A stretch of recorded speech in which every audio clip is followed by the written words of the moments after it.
Hello and welcome to a special edition of Up Close on METV. I'm Charles Clapsaddle, Station Manager for Manatee Educational Television. And we couldn't be more pleased to welcome today Dr. Karen Holbrook, the Chancellor of USF Sarasota-Manatee. Dr. Holbrook, I can't thank you enough for taking the time out of, I'm sure is a very, very busy schedule, to talk about this wonderful campus and the wonderful things that you're doing here at USF. Nothing I would rather do than talk about our wonderful campus as you described it. If I may, Dr. Holbrook, I'd just like to read a little bit about your background and all of the many things that you've accomplished here at USF. You were appointed the Regional Chancellor at USF Sarasota-Manatee in 2018. After serving as Executive Vice President at USF Sarasota-Manatee campus and the Senior Advisor to the President of the University of South Florida since the summer of 2017.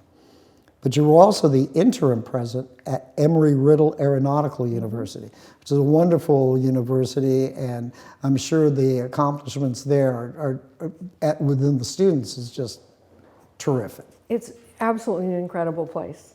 It's a place where students know why they're there, where they're going to go. They're really fabulous. It's really fun.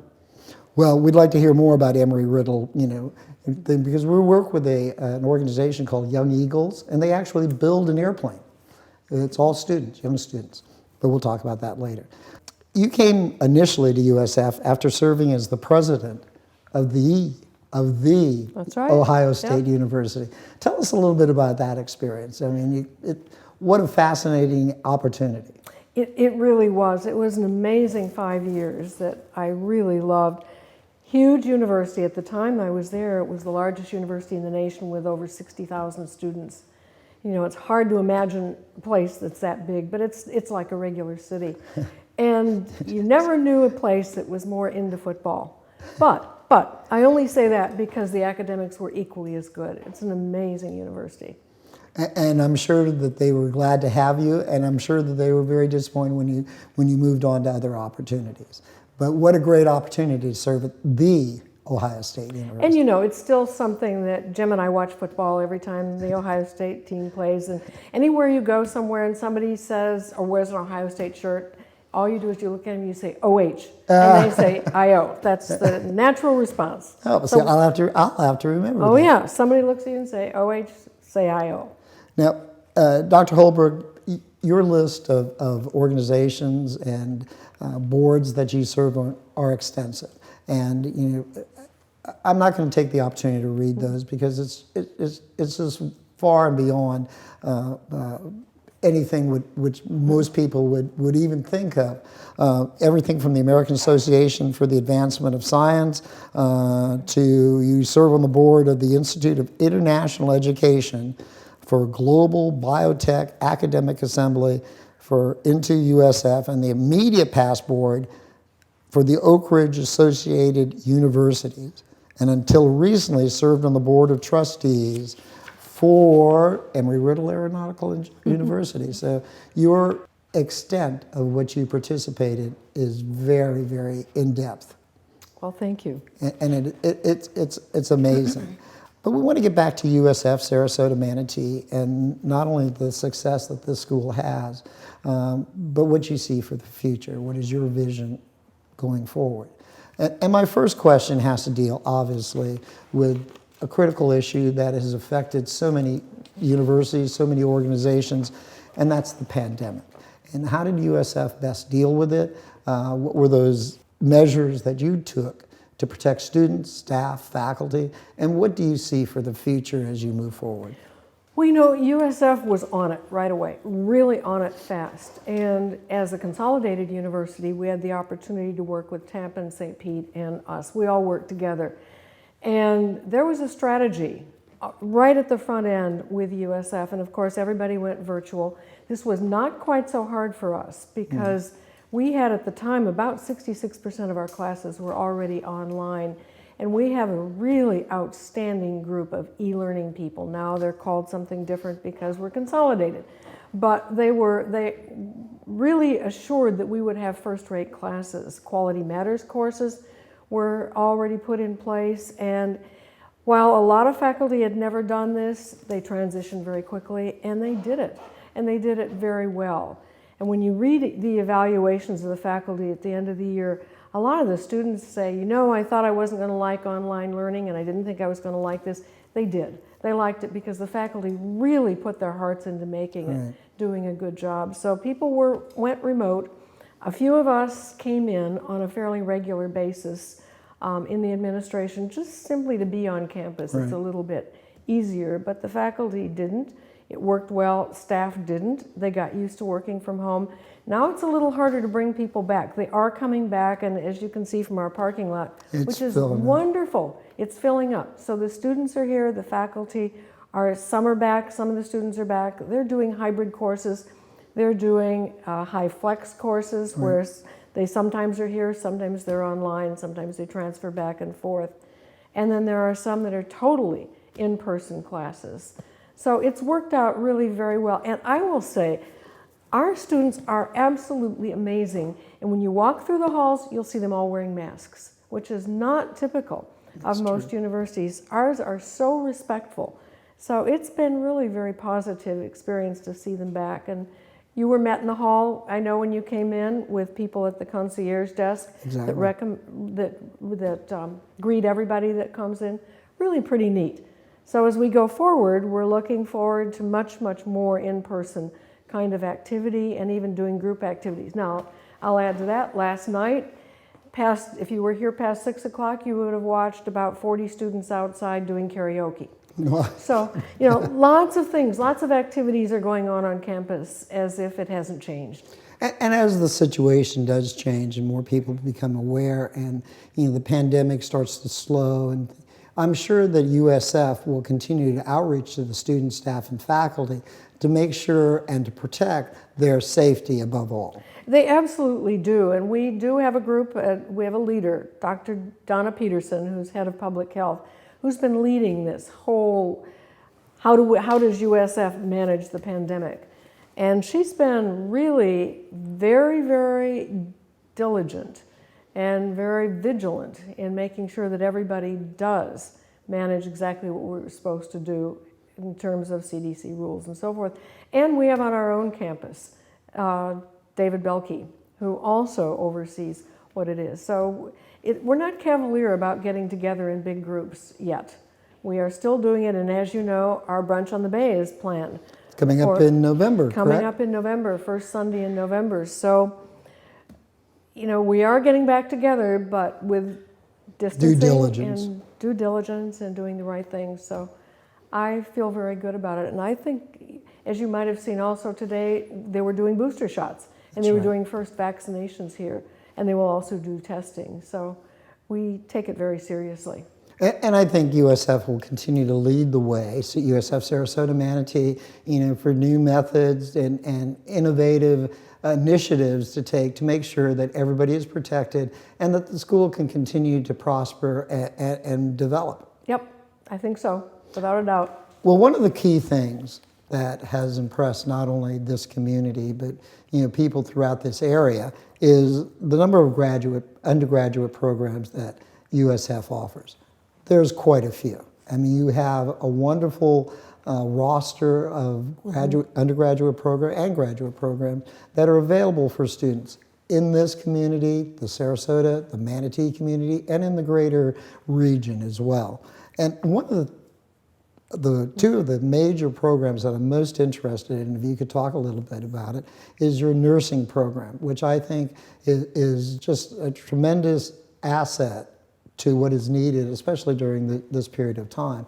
But also the thing, and we've done many things with it in the past, is your hospitality management thing. And two of those programs are wonderful, but any other highlighted programs you would like to talk about? Well, let me start and say something more about the nursing, because we are really excited about that. We were so glad to get it started. You know, we started a number of years ago and said, well, we're going to start with a full nursing program here. And that didn't quite get off the ground the way it should, simply because it's really difficult to do that, to get all the facilities and things that you need and partner with Tampa in doing it. But Tampa came up, the College of Nursing, with an accelerated nursing program, and that is really very, very profitable and dynamic. So we started out with 40 students in an accelerated program. This is 16 months for students that already have a bachelor's degree. So they are out of here in 2 years. And we've graduated now our first class. Our second class is set to graduate this spring, and we're going to add 80 more in the fall, and 80 more in the next cohort that comes in, which is really neat. It's impressive. It is really impressive. And we graduated every single one that came in that was matriculated. So very, very good. And the goal is to get students who come from the area. And, you know, we're not limiting that, but we'd like them to come from the area because we want them to stay in this area. Right. And so I think we're making a real difference. Now, we want to go on with nursing and not say this is the end of our nursing program with a Bachelor of Science. What we want to do is partner with the School of Business so that you do an MBA for a nursing graduate or a nursing Master of Science. We want to do an accelerated, we want to do a program, a PhD in nursing. So our goal is to build this nursing program that will also help people already in nursing come back and gain more credentials and move more into management kinds of positions. So we're excited about that. And I want to compliment you on mentioning the School of Hospitality and Tourism Management. People are still calling it College of Hospitality and Tourism Leadership. So congratulations on getting that right. That's really important because it's built into the Muma College of Business now. Right. Is this school in the Muma College. And the good thing about that is that the emphasis really is management. It's data analytics. It's not a culinary school. And that's, you may remember from the past, people used to think we were a cooking school. Exactly. We were not a cooking school. We were never a cooking school, but it's really good to see that it's now in the mainstream of technology with data analytics, and very exciting. And you may know some of the neat things. Maybe I should stop, but I'll finish one more thing and we can go on to something else. But what is really neat is they've been putting on MOOCs, or they've been putting on programs, and they did one on diversity that 130,000 people signed on to. No kidding. 130,000. Isn't that amazing? It is amazing. And they did another one that was over 100,000 for people in the hospitality industry as soon as the pandemic hit and they were starting to see a downturn in the economy. So they do an amazing number of things. Well, and if I must say, Dr. Holbrook, the caliber of instructors, the faculty, the head of your departments within the hospitality management are top-notch. They're recognized around the world as being, you know, the best of the best. And I think in this area specifically, Sarasota-Manatee, that to have that asset at USF for hospitality management with all the many resorts and clubs, and things, it's a natural fit. Thank you for saying that. Thank you for recognizing it. I think it is a program that really has a huge opportunity to grow. It's badly needed. But unfortunately, a lot of the jobs that people associate with the hospitality industry are low income level jobs. And so the goal of this with hospitality management is really to build in a lot of the more back office kinds of things and the more, well, even the front office kinds of things, but in management, as opposed to we're not preparing the waiters, we're not preparing those people, and those people are badly needed and they're critically important, but they're different kinds of careers. You're talking about the corporate staffing. Yeah. You're talking about, you know, managers, directors, people who make decisions. That's right. On the extension of the hospitality industry. That's right. And in this area, the hospitality industry is big business. It's a very big business, and to have an asset like the hospitality management school here is so vital. And you know, one of the things I'm excited about is the partnership with the airport. Yes. Because, you know, hospitality and aviation go together very well in so many different ways. And so you will see, I believe, our new research magazine that comes out is going to feature SRQ on the cover. Very nice. That's the goal, with our wonderful Rick Piccolo. And we just did a program with Mr. Piccolo, and he has done so well with the airport. It's exceeded everybody's expectations. And the most exciting thing, I think, is the possibility, or the definite possibility, of a new terminal, which will extend the airport's capability. And who better to lead the way for this next thing than the former president of Embry-Riddle aeronautical university. Good idea. Well, I'm not going to be leading the way, but I'd certainly like to be involved in it. And I think it's really exciting. You know, Rick, as you know very well, this is the fastest growing airport, not in the country, but in the world. It's which amazing. Is really pretty exciting for us. It's very exciting, and your the convenient location adds a lot to it. Right across the street. Right across the street. Yep. And one of these days, and we'll get to this as we talk about the build out of the thing, one of these days, I hope that the University of South Florida, Sarasota-Manatee, gets a light installed at the end of your... So do we. And anything we can do to we. help you on that, we'd be more than happy to do that. It would really be valuable. Very well needed. But I want to move on to another very important aspect of the university, and that is your faculty. The key to any successful university is the quality, caliber of the faculty that you have. You're very fortunate to have a very excellent faculty with emphasis on student to faculty ratio, and a faculty that almost has 90% PhDs. That's phenomenal. Tell us about why it's important to you as the Chancellor to have such a wonderful faculty and a faculty that's so skilled and talented. Oh, well, faculty and the students are the lifeblood. Well, and so are the staff. Everybody counts in the university, but the faculty are the ones who engage the students and get the students inspired and get the students off in their careers. So you have to have faculty that really love their disciplines and stay current and stay up to date. And we really recruit outstanding faculty. You know, it's a different place to come here. And faculty used to come here thinking I'm coming to a teaching institution. Not true anymore at all, because for them to advance in their careers and to move up through tenure and promotion, they have to meet the same standards that the faculty do in Tampa. And that's who we're recruiting, faculty who can make those career adjustments and make those moves. And our faculty come very research prepared, and they continue to doing research here. Now, one of the things we can't do, and that's a disappointment to us, but we hope it'll change in the future, is get faculty that need a lot of wet labs and need resources that we don't have, because as you know, this building now is 16 years old. It's true. And it's a beautiful building, but it wasn't designed for a full-scale faculty. And so for our faculty to be successful in research, if they're in the sciences, they have to go to Mount Marine Lab, and that's about the option right now. Hopefully in the future we'll have a facility that will accommodate them. But we have lots of faculty that do outstanding research that don't need labs, and these are in the businesses and the social sciences, in the humanities and the arts, and so they do extremely well here. They are really good. You may not know this, you may know it, but we are now publishing our 4th research magazine.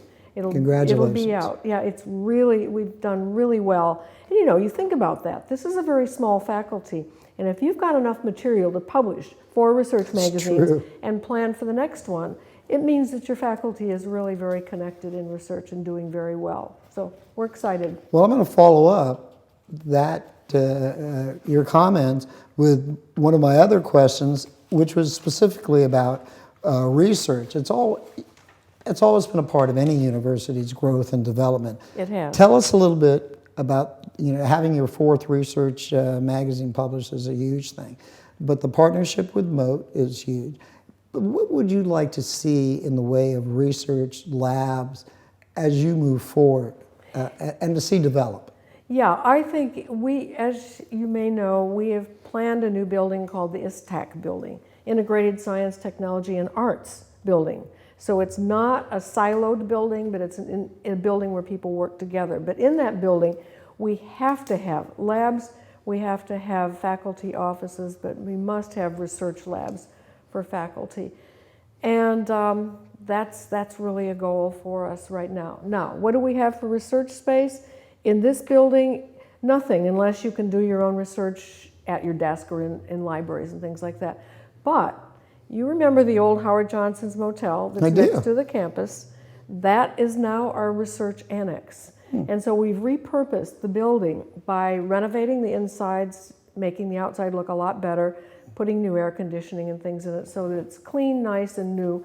And that's really what we're using for research labs. And I say labs because, again, we're doing things in it like robotics, or we're doing things that aren't requiring wet labs and requiring oxygen and all those kinds of things. But that's our research facility right now. So in the future, we badly need it. Well, and I see that kind of moving forward, because one of my other questions was about how you see, under your leadership, under your vision, how do you see the university developing? This is a beautiful campus. There's really no question about it. It's a beautiful campus. The architecture is stunning. The layout is just well done. But like anything else, there comes a time when there's a need, a developing need for growth, for new buildings, for new space. What do you see in your vision as you're moving forward, and what you're already working on moving forward? We actually have 3 buildings in mind. And I'm hoping that during this year we're going to see some progress at least on 2 of them. Oh. And the first 2 would be the Student Center and a residence hall. Oh. Student Center, as you know, if you've walked through the building, the space for students and the student government and student engagement area is really very, very limited. Now, students take advantage at night of the classrooms, and they use a variety of things. And when you walked into the atrium or into the rotunda today, you saw a whole new build-out for students, which is really nice. So we have student space, but much of that is student study space. But we don't really have a student center. We don't have an auditorium. We don't have a cafeteria. We don't have a Starbucks. You know, the kinds of things that student centers typically have, club rooms and things like that. But we have one on the books, a design, and then on top of it, we want to put up a residence hall that would have something like 150 beds. That's wonderful. Well, we're excited about it. And our interim president has now put together a small committee, a small task force, to look at how we can get a student center residence hall off and running within 45 days. Wow. So we have to come back to her with a plan for 45 days. Will it work? I don't know. But to have somebody in Tampa and have our interim president supportive of us moving forward and even planning is a step forward, and it's really wonderful. So that's our first. And that building would go from where we are right now straight out the back. Nice. And why would we put it there? I mean, I'd love to see it way down in the water, but we have the infrastructure close by here, and you need to be somewhere where you can have emergency vehicles come in if there's a problem or something, even a fire or something like that. And then across on the other side, going away from where our cafe is, would be where we would put the ISTEC building. Now, we're considering a strategy for that building where we may do it in phases, where if we can raise the money to do phase 1, we do phase 1. If we can raise enough money, we'll do the whole darn thing. But phase 1 would get us going so that we would be in a position to get state funding to fund the rest of it. So, which is very important. You know, USF has a wonderful reputation at the state level, and I'm sure one would hope that, you know, the state legislature sees not only the need but the importance of adding their funding for your completion of your projects. I hope. You know, we've been talking about it, or I've been talking about it for 4 years. I don't think I have 4 more years to talk about it. So I'm hoping this year we'll get some progress, but I think people are listening, so that's what counts. Well, I must say, Dr. Holbrook, you know, the vision of extending a student center is so important. It's part of student life on campus, and to have a facility that, you know, is there for students so they can interact with each other, you know, and have a facility that they can call their own is so important. And adding campus space for students is so important, you know, because even though this is an area where people live and work in the general area, to have a campus where people can sign in, have a dorm room, have a place where they can be on campus, will draw, I would think, more people from more surrounding areas. Well, and there are 2 things about that that are important. One of them is, as you know, the admissions standards are very high here. And the students that we're recruiting are students that can go anywhere, literally anywhere in the nation. That's true. And so we have a limited area that we can recruit from right now without having housing. With housing, we can recruit from anywhere, and international students, and they add so much to the campus. So we really need the residence hall. And I think the data also show that students who live in a residence hall and stay on campus, not commute, not go back and forth, do much better. So that's such a critical factor. it really is. So I think a residence hall will make a difference. Now the question is, can we fill it? I think without a doubt, because this is such a beautiful place. People want to come here, and so often we have students that will drop in and say, I really want to be here. Where can I get a dorm room? And you say, we don't have any residence halls. And they say, oh, and they go somewhere else. Yes. So we really, even parents in the neighborhood, in the area say, we really want you to have a residence hall so we can get our kids out of the house. So, Well, and I've heard a presentation that you made to the Manatee County Board of Commissioners, and you were talking about the importance of it. And if I remember correctly, and I think I do, they were very much supportive of Very. extending Very. that. And I think the idea of having a residence hall available is just a wonderful idea. It'll make that university experience so much more important. and it builds the economy of the region. Absolutely, So, it it does. adds, there's several pluses to it. Now, Dr. Holbrook, you kind of mentioned this a couple of times during our conversation here, but one of the key things to me that makes such a vital part, USF such a vital part of this community, is your outreach throughout the community, your development of inclusion into projects that the university does, and including the community as well. And if I may say so, your recent 9/11 project that you hosted down here with firefighter Garrett Lindgren was amazing. It was absolutely amazing. Probably one of the most inspirational talks that you can hear in any 9/11 thing, to actually have a firefighter from 9/11 present. Not counting the first graders, they were good too. Aren't they precious? Yeah, they're wonderful. And then, working with Bill, he's got a whole series that he's mentioned that he put together with footage from the event as well. And I think that's important too, to kind of capture and archive those important events. But if that was just the one thing you did, that's significant. But USF does a lot more. The students do a lot of outreach in the community. They have clubs and organizations that do things to include people as well. Not to mention your Brunch on the Bay, which comes up, which is a huge community event for everybody involved and supportive of USF, Sarasota-Manatee. The students actually are wonderful outreach for us. You probably know that we have lots and lots and lots of internships that are available. So we put a lot of students out in internships, and I have to say this is a two-way street. It's not us going to the community, it's the community embracing us. It's the two of us together, and that is what is really important. We do a lot of shadow days and with many other organizations, and that's the community giving their time to our students so that students really get a feel for what it's like to work in the banking industry, or what it's like to work in a not-for-profit, or in security, something like that. And we do a lot of programs with different companies and different things. And you may know about our more recent one that Greg Smogard has started, our consulting program, which I think is absolutely amazing. He puts groups of students together with companies. And the companies come not with a trivial problem, but a real problem that they want to have something solved. that they need solved. Something that they actually need solved, and they would hire a consultant to do. Instead, they get student consultants. And our teams of maybe 2 to 5 students do that.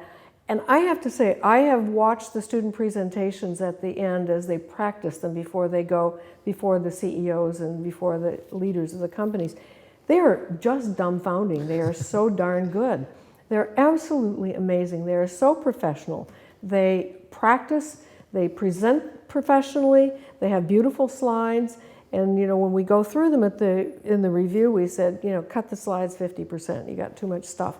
They listen, but they are so good. So they're really relevant. We do lots of those kinds of things. We do reverse career fairs, which is kind of an interesting thing and novel. Instead of our students going around to a table of all of the different CEOs and all the companies, Our students build their tables about them. And the companies then Brilliant. parade through. It's the other way around Brilliant. and get to see what the students have to offer, which I think is really neat. It's very neat. It gives an opportunity for that student to shine. It absolutely does. And we started it with just us, and then we advanced it to the Cross College Alliance so that other schools were partners with us in the last time we did it, before COVID. And I must say, talking about the presentations that your students have done throughout the year, we had the opportunity at one time to do a drone conference that was held I here. remember that. And all of the students that presented were brilliant. They were just brilliant. They had the details, and the level of involvement. It was very, very significant. And I was impressed. I was very impressed. So was I. Yeah. It was like, and each one of them kind of, topped the other one, so to speak. Unfortunately, Dr. Holbrook, our time is kind of winding down a little bit, and and I want to touch base on a couple of other major issues, if we could. And one of those issues is how USF has modeled its learning process. As you mentioned before, you talked about the online learning component of it and the intern component of it. You have this multi-layered system. Why is that important, and what do students take away from that? It's active learning versus passive learning. And I think the experiential learning is what's really important, is giving them opportunities. And as you've just said, a lot of them are things like internships and things where they actually have to put themselves out, where they do research. I think even study abroad is another really good example, because the students that go abroad go with a different experience. Sometimes they go in a service mode, sometimes they go in a learning mode, sometimes they go in a research mode. It depends on what they do. But every single one of them comes back changed. Every single one of them. And even Tampa has put in place re-entry programs. And that's been done a lot across the nation, because students come back and what they want to do is tell everybody everything about what they did. Exactly. And nobody wants to hear it. They might want to hear you for 5 minutes, but they don't want to hear the rest of it. And students have a really hard time coming back into a normal curriculum, because they've been so involved and so engaged. So I think getting students out in new experiences is really important. And if I may say so, Dr. Holbrook, within the colleges and school that USF SM offers, each provides such a wide range of degrees and opportunities. Why is it important to you to see that range develop, to offer such a wide variety of degree possibilities? Well, every student comes in with something different in mind. And they may come in with one thing in mind, but they may want to go to another thing. I think having a menu of opportunities is very important. I think it's also very important for our community, because then you've got a range of students who are prepared to go into a lot of the jobs that are available. Now, we have taken our programs locally. Now, when I say our programs, I'm really thinking on this campus. But you may know that we used to have 20 programs. Degree programs. Now our students have the opportunity of over 200. It's amazing. They can do so many things, and they can take courses here, Tampa, St. Pete, whatever. So I think having all of this opportunity means, why does a student have to go anywhere besides here? There's no point. You don't need to go to the University of Michigan or the Ohio State University. You can stay here and get a fabulous degree. And actually, as an undergraduate student, it isn't as important as where you pick for your graduate work. So I think having this menu here is just so valuable and so important to our students. The thing is, and it's so extensive, there's such a wide variety. And even if you're looking at the Sarasota-Manatee area, the variety of degrees that are offered, no one has to go, as you mentioned, anywhere else. You can take this opportunity here at your hometown university. Yeah, you can. You may know, you probably don't know, because this is fairly new, but we have really been focusing what we do in terms of thinking of our future, where we're building our programs, where we're building our buildings, around the programs that are relevant. And so we've clustered them. We have 3 clusters. We've been asked to do that. One of our clusters is a business cluster, because that makes total sense to this community. Absolutely. Another one is a health cluster, or a health hub, we've called it, because there's so much so many health needs here in the area, and Exactly. particularly with the population and with the population growth in the higher numbers Exactly. of aged people. So this is our second major cluster, and what we're doing. And our third one is really fun. It's the pre-collegiate one. And this is preparing kids to come into college from their high school experiences. You may not know we have 800 or more students in dual degree programs. This means wonderful. juniors and seniors are now getting ready to go to college as juniors and seniors and getting credit for their college courses. What does it do? It gets them better prepared. It gets them thinking more concretely about their career. It gives them the preparation they have to, and it saves them money because those first 2 years are free.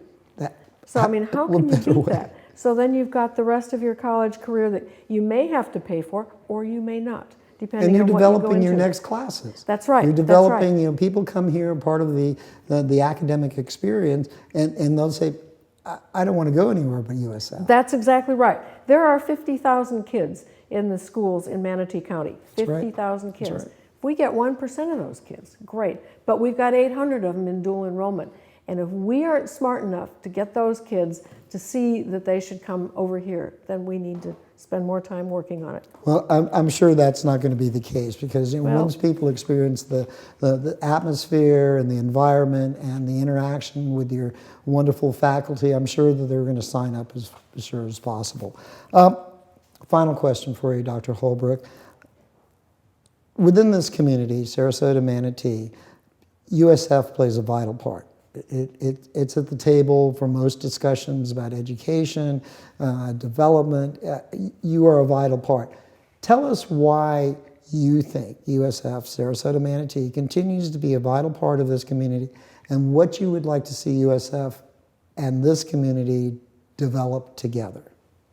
I think everything that we do, on our thinking part, is to develop with the community.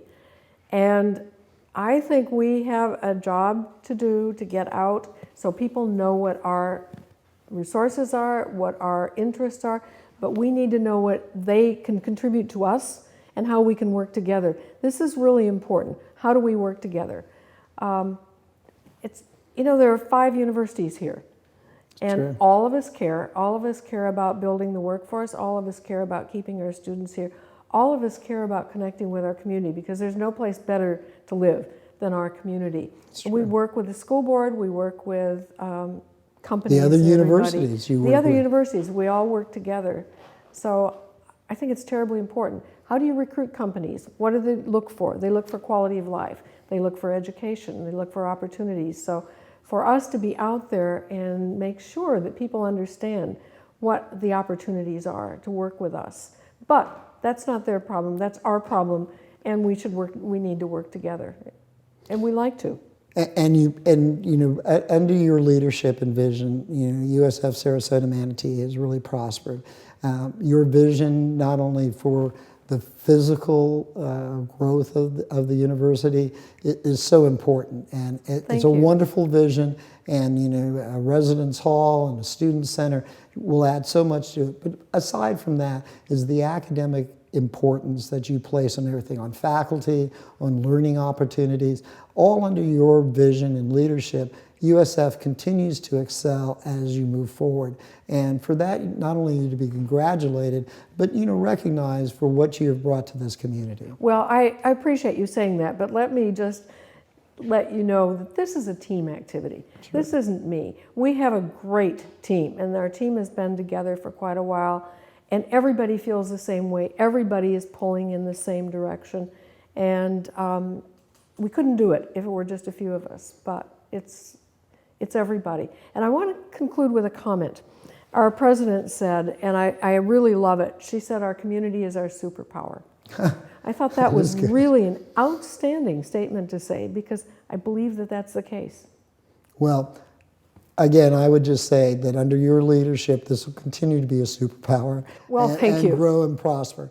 Dr. Holbrook, I can't thank you enough for participating in this. This has been It's always fun. a pleasure to talk to you. I'm sure we're going to see you out in the community for other events because you're always there. The USF can count on you to represent them admirably throughout all these different events that go on. But you're sharing your insight and your focus on the university has been so important. And thank you very much. Thank you. I've enjoyed it. I always enjoy talking with you. Thank you, Dr. Thank you. Holbrook. Thank you. And thank you for joining us on this special edition of Up Close on METV.